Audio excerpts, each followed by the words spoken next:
Hello, everyone. This is Opus Night, and you have entered Night Vision. Tonight, we have three authors that are joining us, and they're going to tell us about their new and lovely books. And actually, Sydney has a few books, from what it's my understanding. So I do hope you stick around and enjoy the show. Alma, we're going to start with you, love. Tell us your name and show us that beautiful book. All right, I'm Alma Alexander, and my latest one is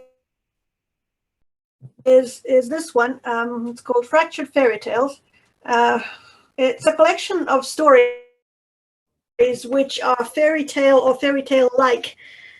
It's kind of hard to encapsulate in a few words, but some of them are retellings of fairy tales that you might recognize immediately. Like, for example, a couple of years ago, I edited an anthology called Children of a Different Sky, which was a collection of stories by and about refugees, and the proceeds from it was supposed to go to a refugee charity. And then at one point, after I finished doing that, obviously it was still preying on my mind. I just woke up in the middle of the night thinking, well, what would happen if your classic Disney princesses were refugees? At 5 o'clock in the morning, I'm sitting at the computer typing a story. That's the kind of backhanded inspiration that can happen when you do these things. This book has more than 20 stories in it, and some are immediately recognizable as retellings of things that you will know exactly what the original story was. Some of them are new fairy tales that I just made out of whole cloth. Some of them have just got the atmosphere of a fairy tale. And, you know, it's one of those magical, mystical doorway stories that just takes you through to a different world. So, that's my latest, and I might add that the cover was done by James Artemis Owen by referencing one of my own really horrible drawings. I can't draw. I can draw to save my life. I just sent him this sketch, and I said, please don't laugh. And he came up with this magnificent work of art that's on the cover of this book, which I'm very grateful for. So the whole thing is kind of turning a little bit of a magical project, and there you go. That's it. It is lovely. That is beautiful. All righty. Sydney, tell us about your beautiful book. Well, I like to say I have a couple of things for a couple of genres, so whatever the preference is. My absolute latest book is Fool's Run, which features a character named Cy Reardon. He's a sort of a detective figure, but he is actually an ex-cop who has done time. And finds himself embroiled in some difficult situation once he gets out of prison. It's set in New Orleans, kind of a noir story, or a neo-noir, and is right for mystery thriller fans. And it has just a touch of speculative element to it because he is dealing with just a hint of Slavic magic around some criminals. And then for fantasy fans, there is my novel, Disciples of the Serpent. Cover art by Bob Eggleton. So great cover art, which is really sort of the tip of the iceberg, really. It's not just about a giant tentacled thing. It's sort of a race across Ireland to find a lost language, and it's sort of Lovecraftian and sort of high adventure. So fantasy, science fiction, or thriller, whatever stripe you choose, those are my most recent books. Okay, lovely. Raymond? Hi, I'm Raymond Klein, first-time author of the Interstellar Police Force Book 1, The Historic Mission. It's considered a light science fiction, meaning that it's not as elaborate as a Star Wars or a Star Trek or something like that, but it is an science fiction action comedy where we have prisoners who have escaped to Earth, and there are two police officers who are given the mission to fly to Earth and find them. The problem is they have limited information on the human race that only goes up to the 1950s. And being that they're alien in form, they have to replicate themselves to appear human. So the commander's replication succeeds, but because of a computer glitch, his partner is replicated into a Doberman Pinscher. Nice. I like it. Now, how do we build tension? If we're doing a couple of books, I might mention this one too. This was my second latest. This happened last year in the summer, and it's my first real science fiction novel. So so there's people have been calling it a psychological thriller. So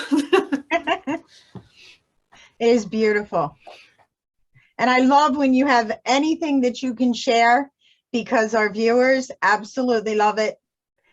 So we're going to start with the first question. How do you build tension in your characters and in your book? Sydney? I try to make sure in my fictional storylines that my characters encounter people that are not necessarily nice to them or that don't agree with them, because I think when we begin to see friction, that's where tension kicks in and also contributes to suspense.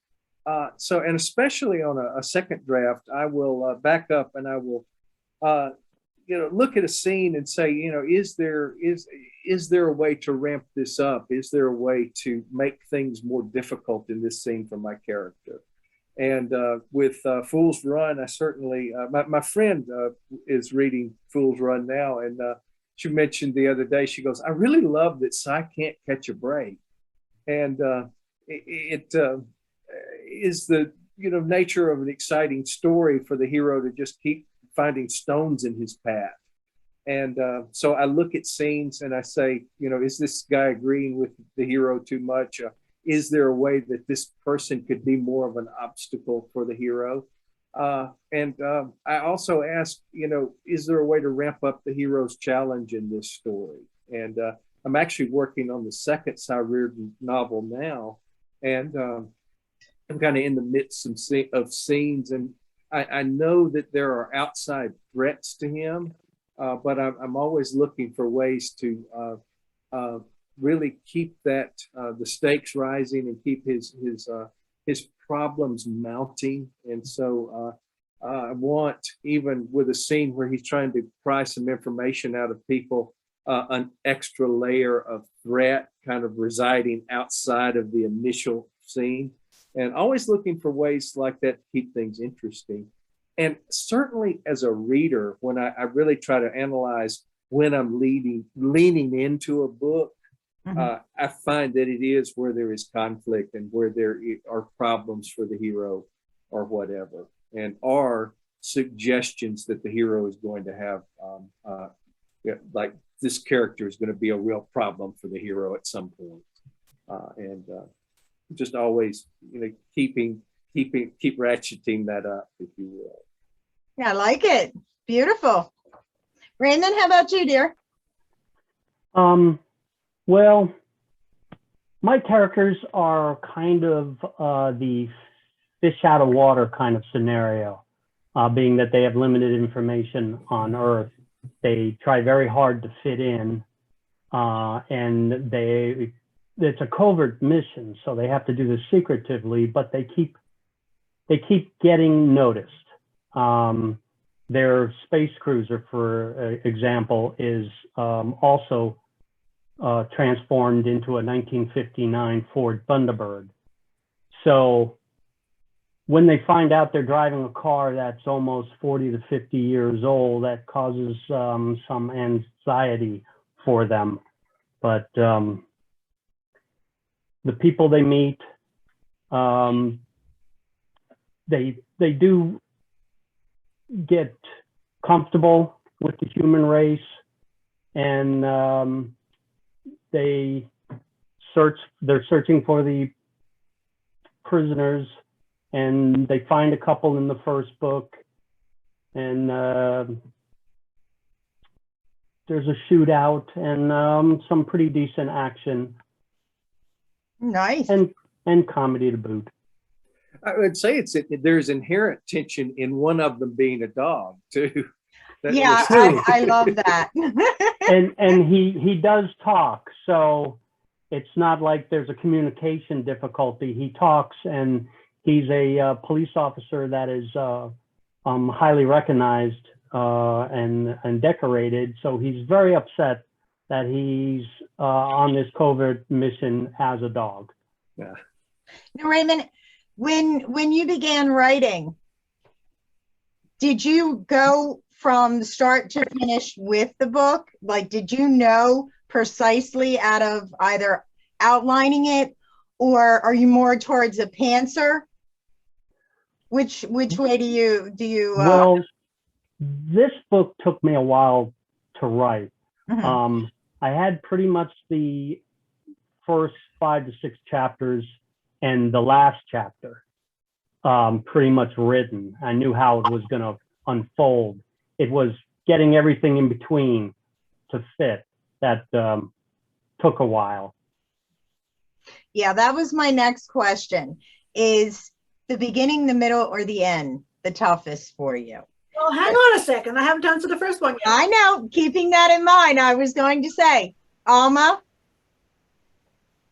go ahead and answer.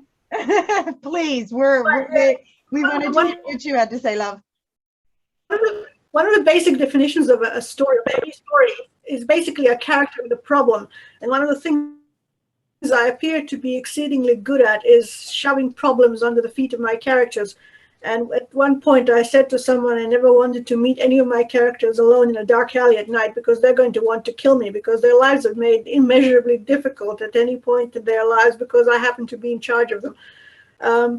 One of the things that is the big problem in the second star, for instance, is, and you might glean a few bits of information about the author here, is chain of command. The whole business of following orders doesn't sit well with my main character in there, who is basically geared towards doing the right thing and not necessarily the thing that she has been ordered to do, which doesn't necessarily align in the same direction.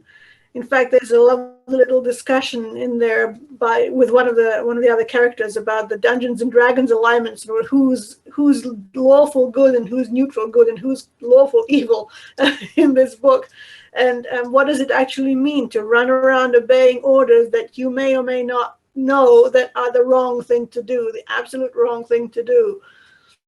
The character with a problem thing, ratcheting the tension up, is basically, sometimes the problem is inside yourself. The problem is making a decision that may impact your own life in a difficult way by choosing to disregard what might be considered an authority set over you because you consider that authority to be wrong, to be doing the wrong thing, and choosing to stay true to your own principles and to your own self. So there's that kind of internal ratchet that happens. That was wonderful. I love it. I love it. Now, on the second part, the beginning, the middle, or the end, which is the toughest for you? Anyone? Or Alma? Yeah, please. Which is the toughest? Sorry, repeat the question. In writing, which is the toughest for you? Beginning the book, middle, or the end? It's usually the muddle in the middle that's the problem. When I start the book, I usually have an idea about how to start it. Sometimes it's, I know where I'm going because I'm the ultimate pantser. By the time I get to a certain point, I kind of know where I'm headed, and the ending comes along in a sort of organic and natural way. But then getting the stuff in between to actually connect those 2 points in a meaningful, coherent way can sometimes be difficult. One of the other novels that I wrote quite a few years ago, I actually began by writing a scene, which was obviously a scene from the middle of a book. And so I then set about writing the book, and it took me about 2/3 of the novel that eventually emerged to get back to that one scene that I'd written. So it wasn't actually written. It wasn't began at the beginning. It was just, there was this random piece of narrative, which I then had to figure out where in the bigger story it actually belonged.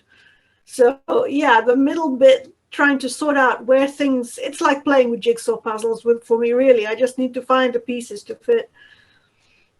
I think we all agree with that one. Yeah. Yeah, the middle is tough. Yeah. Without a doubt. I think even when a story is running and flowing perfectly, you'll always find somewhere that it's gonna glitch. And it's usually the middle, that not the means to the end, but there's something that you're like, wait a minute, did I say that in the beginning? I have to make sure and go back and check. And so definitely, I think with myself, it's the middle that will trip me up once in a while. It's definitely the fun in the book, put it that way, the fun area. Getting the timeline down too is critical. Yeah. You know? But I think, really no amount of outlining prepares you for the things that might crop up, and often they're in the middle. And often, the endings to me are much easier than the middle, and keeping the middle exciting and tension filled. Because, we know the ending is going to be, a confrontation or something exciting. And often I know the ending, but I, have to get from that, point A to point B. So it's finding the way. I was thinking the other day, you see those whiteboards or, on TV shows where they have the yarn going from, everything. Mhm. And I'm going, Yeah. that's what's inside my head. And I know who did it. Still, there are all kind of dots that you have to connect to make it interesting. And as you say, you have to remember what has come before and keep the timeline straight. But I do find at times that I will have planted something early in a story, not really knowing the reason, and then I realize, oh, I can go back and pick that up, and that's awesome. Oh yeah, definitely. That's fun when that happens. Yeah. It's fun. That happens, yes. Now, do we feel does anyone feel That happens. When that happens, does anyone feel as though the middle seems to be what causes something like writer's block, perhaps? Definitely. Yeah, I kind of wonder. I've always wondered that. If not block, immense slowdown. Yeah. Yeah. My slowdown was 6 months. Yeah. Yeah, I definitely think it's because in the beginning, you have this lovely story. And now if you have an outline, then of course, what course your characters are going to run. Now, what do you do when one of your characters, they run into a block? How do you handle that writer's block? How do you see your way through that? Raymond? I just, like I said, I had writer's block for like 6 months, and it just slowly the pieces started to come together for me. And as soon as I got over that, I was able to complete the book, and it flowed pretty evenly after that. Now, was it something that you were thinking about it all the time, or did you kind of put it away and then come back to it in 6 months? I kind of put it away. I kept it in the back of my head, but I kind of put it away for a good long time. And then, like I said, things started to process, Mhm. and I got back into it and completed it. So, yeah. We're so thankful. Yeah. Alma, how about you, dear? my characters tend to do their own thing. I tend to sit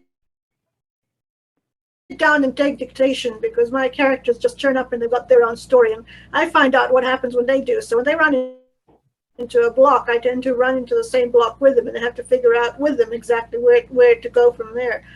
It's kind of difficult in one sense, because a lot of people who plan ahead, who know their characters, who know what they want their characters to do, who know where they want their characters to go. They've got their map laid out. Whereas my characters tend to turn up and live an organic life, and I just have to find a way to tell that story in a way that shows how they organically surmounted a difficulty that they tripped over in their path when they finally, found it. I'm not going to say I never do it, but I don't often plan a problem. My problems tend to turn up and announce themselves, and then I have to deal with them in context. Which is a lot of when people say, now, what's your writing process, or how do you write? And I say, and my answer to that is usually, I have no idea. I just sit down and I start the story, and I keep writing it until it's written, kind of thing. You see, I'm the same way, and I know the ending. I am someone, I know the ending. I know precisely the way it's going to go, but there's always characters, no matter how driven they are, they're going to surprise you without a doubt. Now, Sydney, how do you deal with that when you have a character that wants to kind of divert the other way, and you're like, do you go with it, or is it something that you will immediately stop and feel that you have to go back and change other characters? Does that ever happen? I think it can be. It can add to the tension and the problems. I have a character named Kenny McCluskey, who is a helper of Cy, an ally of Cy Reardon's in Fool's Run. But Kenny is very competent and very smart, but he is also childlike, and so in trying to help, sometimes he can do things that are problematic, and having Kenny kind of go off in his own direction can be interesting and add a little humor to the story. And also he becomes something that Cy has to deal with, and to get Kenny back in the direction that he needs him to go to make things happen as he needs them to happen.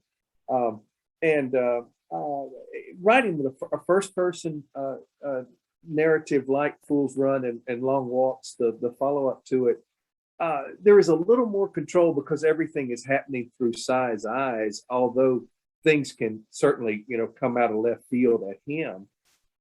In Disciples of the Serpent, I definitely had some characters that I thought were minor characters that really took on more personality, and I had a villain that became kind of a counterpoint to the heroine of that story. And I think it's great when that happens. And I wish I could remember where I read it, but years ago I read an article, and they said, well, if you don't know what is absolutely what is going to happen next, the reader certainly is not going to know. And so little things like that, like the characters going off in their direction, can be beneficial. It can be intrusive, and I think it pays the writer to weigh whether you let that tangent stay in or not. I read a book not long ago by a fairly famous mystery writer, and we follow the lead for much of the story, and then there's a good bit of story and villain development. And I thought, this almost gets intrusive. And I looked on Goodreads, and I saw there were other people that said the same thing. So, it bears being careful, but I think it's great to be. I would say what Alma is defining as being an intuitive writer, which I feel like I am too. And Ray Bradbury always talked about being intuitive and wanting to protect that and not lose it. And I think there is spontaneity in following your intuition, and so I think there's benefit to that. Definitely. Raymond, how about you, dear?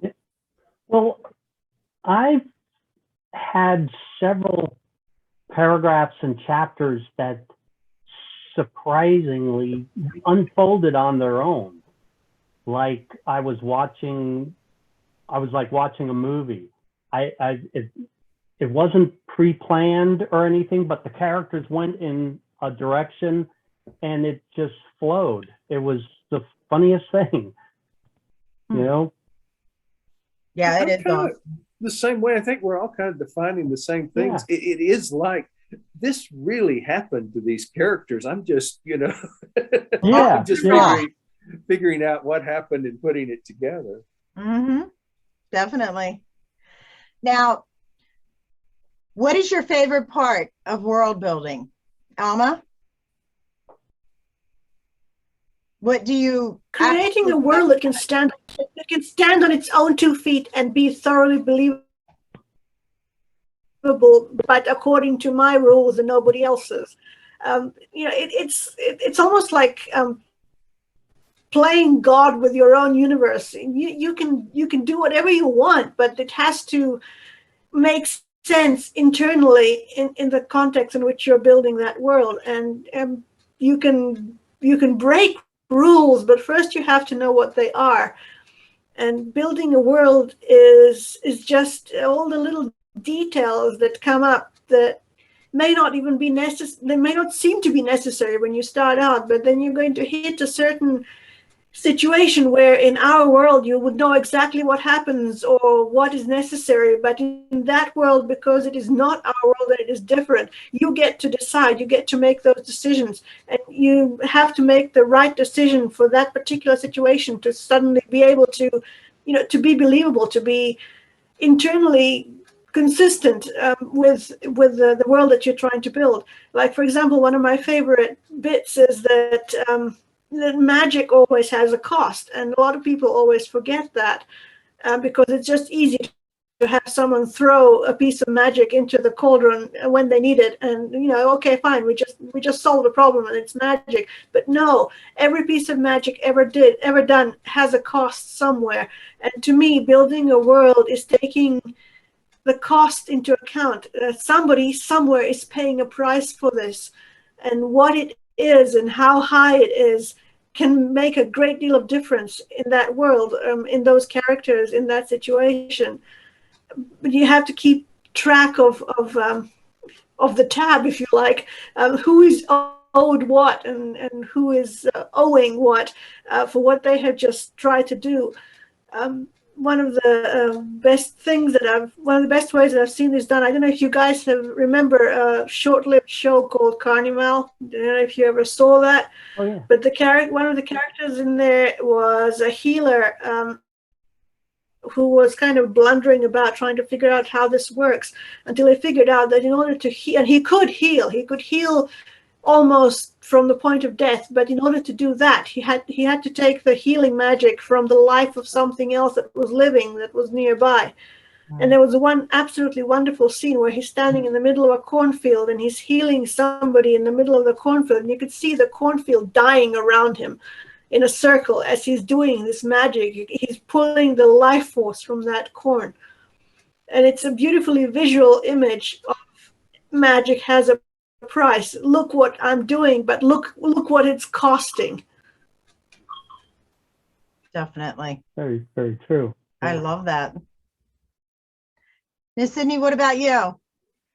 I often am writing, doing a little bit different world building, but for example, Cy's world is New Orleans, but it's Cy Reardon's New Orleans. It's not necessarily the exact real New Orleans, but it has to reflect the real New Orleans. And if there's a club, that I've created, it has to be in about the right place, and it be the right kind of club that you would find in the real New Orleans. And so I try to keep that sort of thing in mind, even as I invent characters and move them through this world.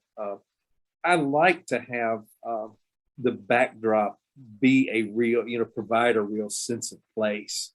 And my friend, another friend, read Fool's Run and was telling me, well, you really use New Orleans in the way Joe Lansdale uses East Texas. And so I was glad to hear that, because I was really trying to do that. And keep enough realism to, not draw the reader out of it, but also, keep things interesting. And I used some real New Orleans locations. The ending is set in a real place. And the real place happily served story really well, and I tried to be very true to that location, and yet still let it be an ominous dark place for Cy to traverse to survive the circumstances of the story. Disciples of the Serpent is set in Ireland, and I tried to draw on real historic locations and real characteristics of historic locations and old priories and old holy places, so that my characters' experiences reflect, what is real and what we might expect, and also draw on real Irish mythology and layer that into the fantasy elements of my story. Alma mentioned internal consistency, and I think that is the most important thing of world building. To keep the lines, the parameters there. We don't always want to color right carefully inside the lines, but we want the parameters to be firm, and the supports of this world there to provide realism. Definitely. Raymond? Well, my world building was kind of easy since they're on Earth. I live 30 minutes north of the city of Tampa. I live in Florida. And there is a historic district called Ybor City. And that is the town that I used as a base of operations, basically. That's where they wind up going to, and that is also where the escaped prisoners have gone to. So world building for me was easy. I just, I made it a lot bigger than what the Ybor really is, but it was fairly simple for me since it's right here on Earth. So I lived in Orlando until a couple of years ago. So. Oh, very good. Yeah, so you've heard of Tampa then. Yeah. Now, what would be your advice to new authors if given the opportunity to speak freely? What was there something that involved a lot of time and consideration that you wish you had known in the beginning going into writing? Alma?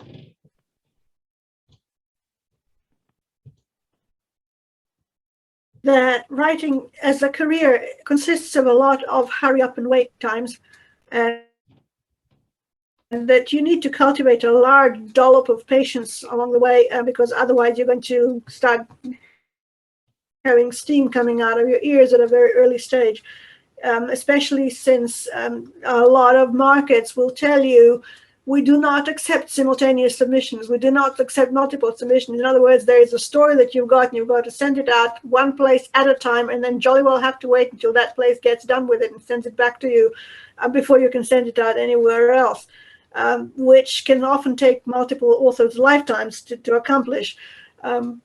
But that's basically a lot of people who start out writing with the rosy perspective of, I'm going to knock off this book, it's going to get published quickly, and it's going to become an instant bestseller, and get let down really hard when they discover that everything takes twice as long and everything is twice as hard as you thought it might be. But writing is not just because people can speak and string words together in sentences doesn't necessarily mean that they're able to do the same thing when it comes to writing them down on a page and keep people's interest in the written thing that they produced. Writing is not simply just writing down the words that are in your head.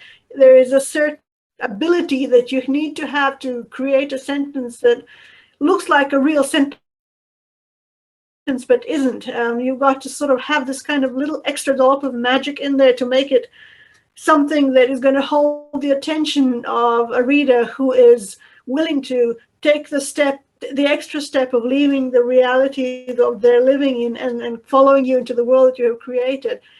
Like we were talking about, the whole world, a huge step trying to create a world that feels real to people.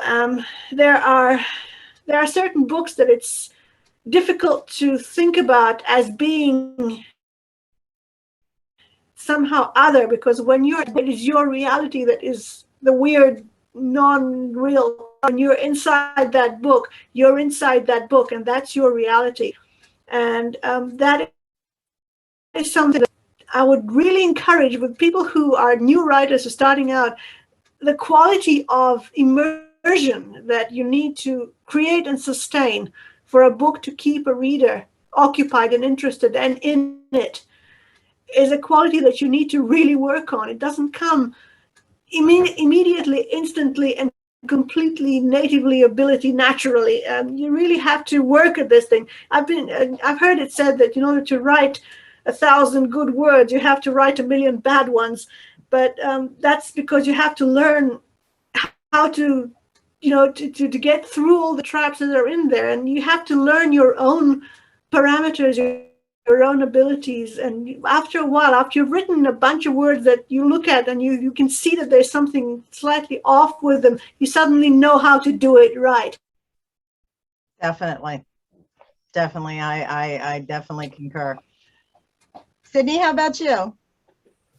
Oh, I've actually been writing a long time, and I often say that probably, if I could go back and tell myself, it would be have more patience and slow down.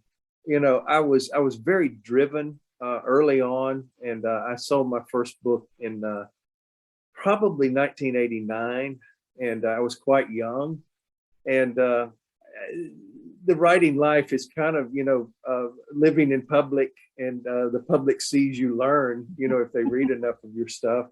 And, I'm a lot more fully formed in my worldview now. And I'm a lot crisper writer now, tighter writer now. And, sometimes I think, did I start too early? And yet, I wouldn't have had the path I had if I hadn't started and really worked. But I think patience is, important, and that is the advice is, take the time to really hone and make sure, don't be a perfectionist so that you never send anything out, but work to really polish and make sure something is as good as you can make it in a given time, and also keep at it. Like Alma's saying, you wait on rejection slips for a long time, and then you just pick yourself up, dust off, and go on. Hurry up, wait. Hurry up. Yeah. And I'm waiting on a short story, and it's a really good short story, and I sent it to a really good market, knowing it was going to be a long wait. But it is kind of agonizing, because you really, it can mean a lot if it gets into a certain market, and so it is, just always a frustrating process. But I think tenacity, that kind of dovetailing into that, tenacity is very important. And, certainly sticking with the novel until it's finished, sticking with the short story until it's polished, and then finding a home for it, is not for the faint of heart or for the easily dissuaded. It's Sisyphus always rolling the rock up the hill to have it roll back down. Yeah. there's always things that don't go the way you would like them to, but you keep going, and you go through the doors that open, and that's the writing life. Definitely. Raymond? Well, like I said, I'm a first-time author, so what I found was very beneficial to me was after I had it edited several times, I sent it out to beta readers, and I guess it was about 6 to 8 I sent it out to, and the feedback that comes back is very helpful. I got very good reviews from them, and some very good suggestions that I took into account, and things like that really can improve your writing if you listen to them. I mean, you don't have to change every single thing they suggest, but it does give you very good ideas on different avenues to go down. Gives you an idea of how people are reacting to a story. Exactly, yeah. And that was my next question. How do you deal with criticism?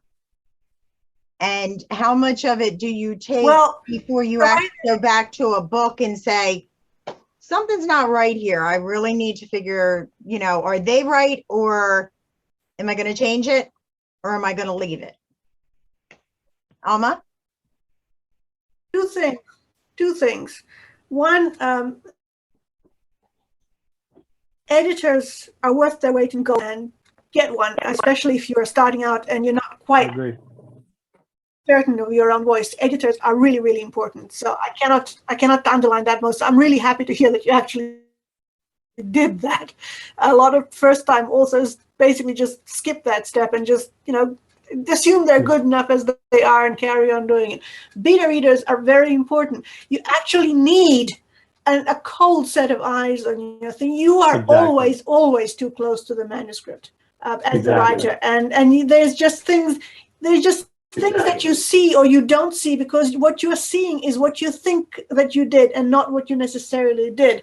And somebody else reading it cold is going to pick up on that thing that is sitting there like a great big glob in the middle of it, which you just can't see because you're not, you assume that something else is happening because it's happening inside your own head, but that's not what you did on the page.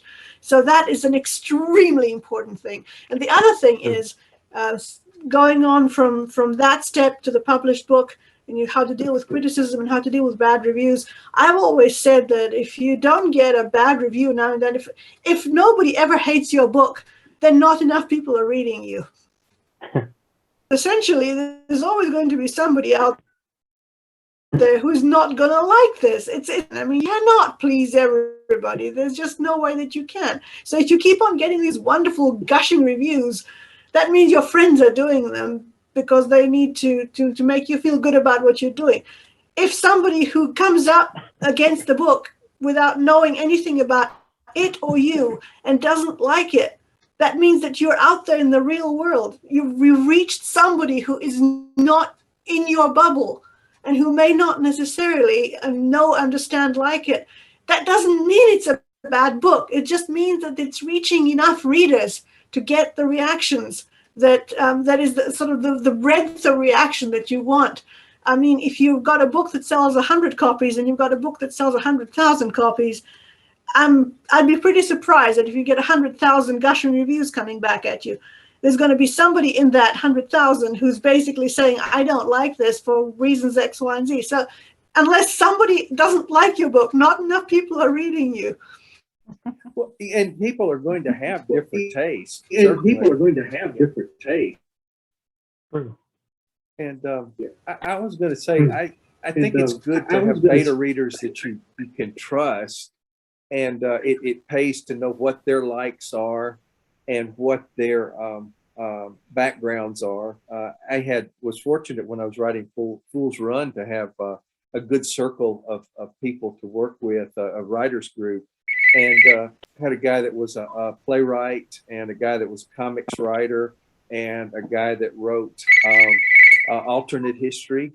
And so, a lot of different perspectives. And I could also say, all right, this person's perspective is colored by this set of interests and things like that. And it kind of lets you weigh the advice. And like you say, you don't take every bit of advice. And the same thing with reviews. I had I'm kind of a middle of the road review from someone the other day, and I realized, in part it was not that person's cup of tea, and that they found, enough that it brought them to the middle of the road, even though they didn't usually read this type of thriller. I counted that as good, that they found something they liked in it. So. And you think there are people out there that get really upset about Star Wars. So there's nothing, there is no universal love for any work. Who is your biggest critic? Are you harsh on yourself? Or do you have someone that you kind of play off of? And yeah. Alma, tell us. Yeah. Yeah, I'm always second guessing myself, and I'm always reading back over something and going, maybe this is not quite what I wanted it to do. And I usually write down, the first thing I write down is not my first draft, because I write that in here. But what I usually set down on screen is usually the second, third, or fourth draft anyway. So that means I've already dealt with a lot of the niggles inside my own head. But that doesn't mean that it's coming out perfect. And when I read back over it, especially when I read back over the previous day's writing, so I can get back to where I was and pick it up and carry on. And I'm constantly fighting little things that I'm tweaking here and I'm tweaking there, because I need that to, to make the rest of the step forward into the new section, so that the previous section actually, fits with the vision that I had when I began it. So it's really a bad idea to do both at the same time. Your editorial brain and your writer's brain are not the same thing. And if I let myself go too far in that direction, I find myself stopping writing and then going back and obsessively trying to figure out what was it that caught my eye in the previous section that is not letting me go forward. So I need to just carry on and do what is necessary, but in an amount that's going to let me keep having that forward momentum. So it's about. Awesome. Sydney? Yeah, I am my own worst critic, or most difficult critic. And it is good to weigh everything carefully, and happily I have conquered perfectionism, but I understand the importance of polishing, and I just try to not beat myself up, but also just to be ever vigilant to push to do as good as I can right now, and make sure the work is the best I can make it. And part of that too, is you're always reading other things. You're always, looking at the writing theory and keeping that, letting that keep you focused and guide your creative decisions. I like to say that really writing is deciding a lot of things. It's deciding who the lead is going to be. It's deciding what happens next, and everything that we do. Delving into the things that we read, the things that we love, and the things that we grew up with loving. All of that kind of guides our creative decision making, so that we can make the best decisions possible to craft a satisfying story, and a story that is going to weave together in a way that readers will like and respond to, and say, wow, yeah, okay. Definitely. Raymond? Well, I agree with Sydney and all that. With me, when I finished it, I reread it almost 3 times before I started, sending it out to beta readers. It just, like everyone else said, tweaking it here and there and trying to make it the best. So, yeah, I would say I'm my worst critic also. No, there's a meme floating around that says, write a book that you want to read because you're going to read it 57 times.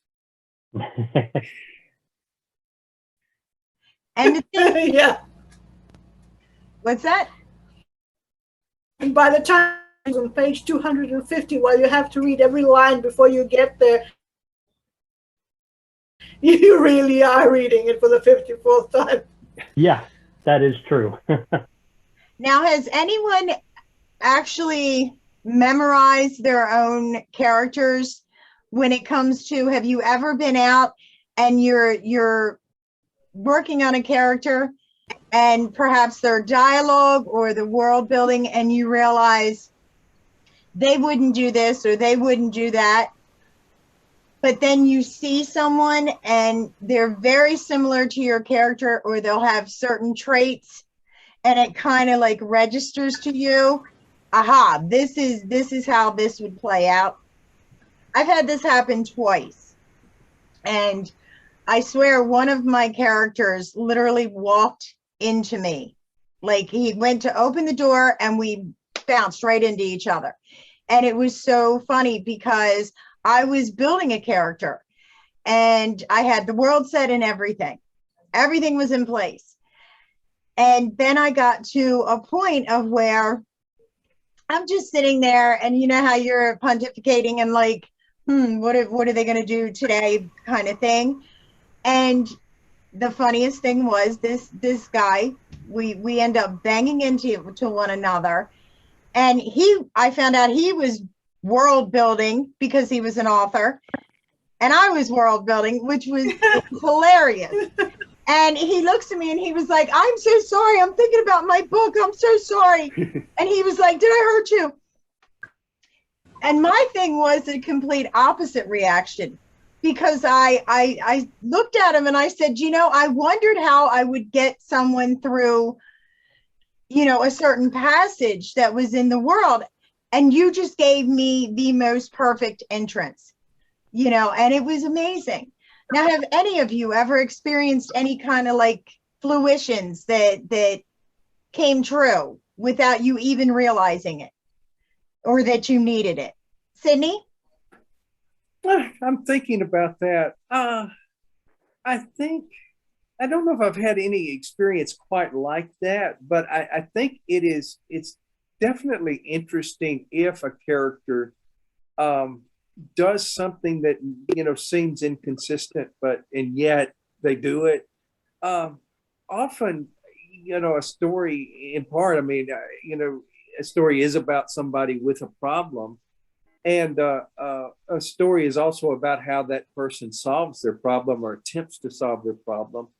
And their approach to solving a problem. And if they try a different approach, that's interesting too. And takes things just, you know, in a little bit different direction. So veering off a bit, you know, certainly is exciting and it's surprising to readers too. Raymond? I've never had that exact issue, but like I said earlier, I did have characters go their own way without pre-writing it or anything like that. It just kind of flowed. Their journey flowed by itself. I've had that happen, but I've never run into anybody like you did. Nothing like that. It was the craziest thing ever. It was an awesome day though. I got a lot of work done, I have to say. That was a good meetup. Alma, how about you, dear? No, it's just you. I've had characters who decide to, I mean, I've had a character from one of my books who essentially sat on the side of my bed, kicking his heel against the mattress until I agreed to listen to him. Basically, this is 2 o'clock in the morning, basically telling me, no, I did not say what you said I did. And if I did say that, I wouldn't have said it the way you said I did. So go and fix it. The worst thing is that when they're right, they're right. And he was right. And when you figure the little sliver of your subconscious decides to tell you that you're wrong at 2 o'clock in the morning and takes the shape of your character to do it, it's kind of, it's a very writerly problem to have. Now, do you lose a lot of sleep when it comes to, I got to get up and write this in the middle of the night? No, not really, but I sometimes dream entire sequences of things, and I wake up and just get up and go and write things. Not necessarily the exact dream I had, but it's something that is the stepping stone or the trigger, and something just reminds me of where I want it to go, and I'll just sit down and pick it up from there. Nice. Raymond, how about you?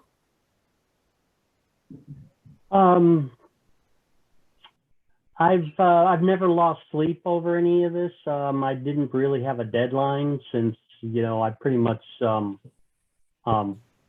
self-published, but I had no real difficulty. Well, none of my characters came to me at night or anything along those lines. Sydney, how about you? It's knocking at your brain in the middle of the night? My very first novel was a book called Azarias, and it actually began as a dream. I had this dream. It was a nightmare, but I had this dream that I got like this late night phone call, and the person on the other end goes, "I'm going to kill a priest," and and that immediately, of course, scared me. But then, of course, in my dream, I go, "Why are you going to kill a priest? Why are you telling me this?" Because after the priest, you're next.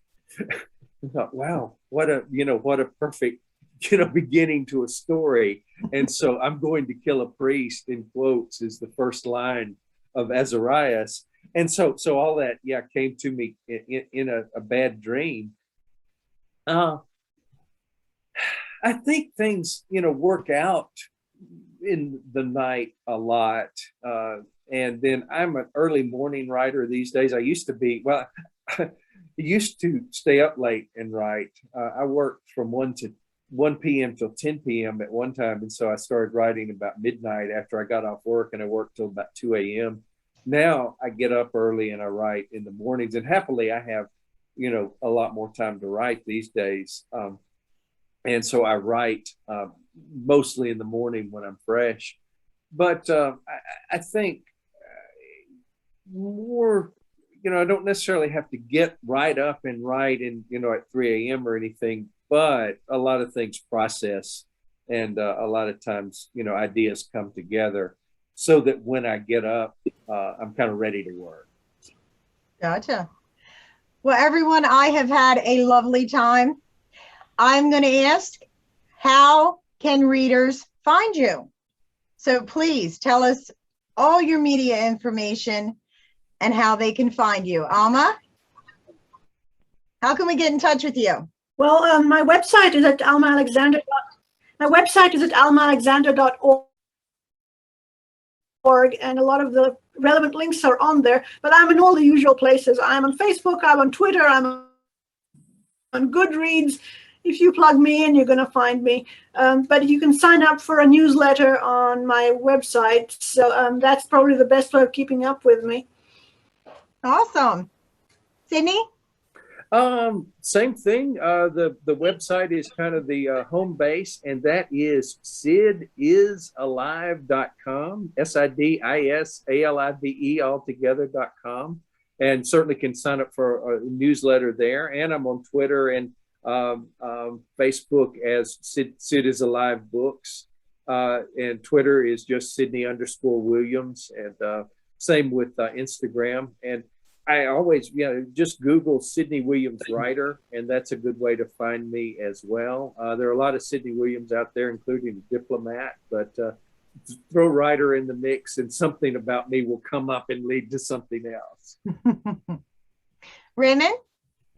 Well, I don't have a website yet, but and I'm right now only on Amazon, so you can find me on Amazon under the Interstellar Police Force. I'm also have 2 Facebook pages, Raymond F. Klein, KLEIN, and the Interstellar Police Force.